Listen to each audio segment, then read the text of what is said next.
Install Android 13 on Xiaomi 12 via Pixel Experience ROM. Please check the description for important notes and all the download links.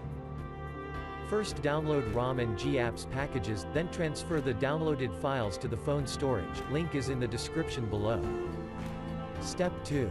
Boot your device into TWRP recovery. Once in TWRP, click on Wipe, Advanced Wipe, and select the check boxes, as shown in the image, excluding internal storage. Step 4.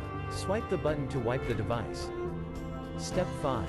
Go back to the recovery main screen, and tap on the Install button. Step 6. Navigate to the storage, and select the ROM zip file.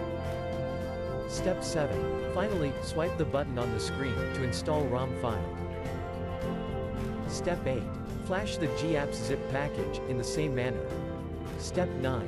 After GApps flashing completes, select Wipe Cache and Dalvik from bottom left side of screen, and swipe to wipe. Step 10. When the flashing process is complete, hit Reboot System.